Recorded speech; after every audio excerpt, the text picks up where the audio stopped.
ಕೊರಕೆ ತಗೊಂಡ್ಬಂದಿದ್ದು ಇಲ್ಲಿ ಹೋಟೆಲ್ ಮುಂದೆ ಬಂದು ಗಲಾಟೆ ಮಾಡಿದ್ಲು ಅಂತ ಖಂಡಿತವಾಗ್ಲು ಅವೆಲ್ಲ ಸುಳ್ಳು. ಸೆಟ್ಲ್ಮೆಂಟ್ ಆಗಿದೆ, ಯಾವ ಸೆಟ್ಲ್ಮೆಂಟು ಇಲ್ಲ. ನನ್ನ ಪರ ನನ್ನ ಕಾರ್ಮಿಕರು ಇದ್ದಾರೆ. ನನ್ನ ಕಾರ್ಮಿಕರಿಗೆ ಏನಾರ ಆದರೆ ನಾನು ಬಿಟ್ಕೊಡಲ್ಲ. ದರ್ಶನ್ಗಾದ್ರೂ ಅದೇ ಹೇಳೋದು. ದರ್ಶನ್ ಇವತ್ತು ಜಾಸ್ತಿ ಇದಾಗಿದೆ, ದಯವಿಟ್ಟು ಎದ್ ನಡಿಯಪ್ಪ, ಹೋಗು ರೂಮ್ಗೆ ಹೋಗು ಅಂತ ಅಂದ್ಬಿಟ್ಟು ನಾನೇ ಬೈದು ರೂಮ್ ಕಳಿಸಿದ್ದೆ. ಅಲ್ಲಿಗೆ ಮುಗ್ದೇ ಹೋಯ್ತು.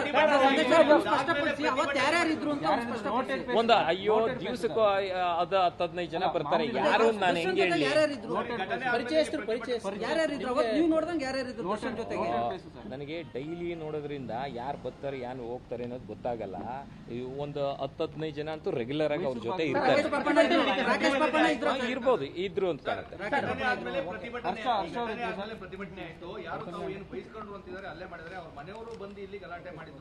ಖಂಡಿತವಾಗ್ಲೇ ಇಲ್ಲ, ಸುಳ್ಳು ಸುಳ್ಳು ಅವೆಲ್ಲ ಸುಳ್ಳು. ಟ್ರೈನಿಯವರು ಅವರು ಹೋಗಾಯ್ತು. ಅವರು ನಮ್ದು ಹೆಂಗೆ ಅಂತ ಅಂದ್ರೆ 6 ತಿಂಗಳು ಟ್ರೈನೀಸ್ ಬರ್ತಾರೆ ಮಹಾರಾಷ್ಟ್ರ ಮತ್ತೆ ಇದರಿಂದ ಬರ್ತಾ ಇರ್ತಾರೆ, ಹೋಗ್ತಾ ಇರ್ತಾರೆ. ಈಗ ಹೊಸ ಬ್ಯಾಚ್ ಬಂದಿದ್ದಾರೆ.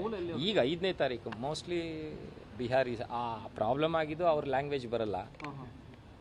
ಇವ್ರು ಕನ್ನಡದಲ್ಲಿ ಹೇಳಿದ್ರು, ಅವರು ಹಿಂದಿಲಿ ಮಾತಾಡ್ತಾ ಇದ್ರು. ಸೊ ಹಂಗಾಗಿ ಪ್ರಾಬ್ಲಮ್, ಇನ್ನೇನಿಲ್ಲ ಬಿಡಿ.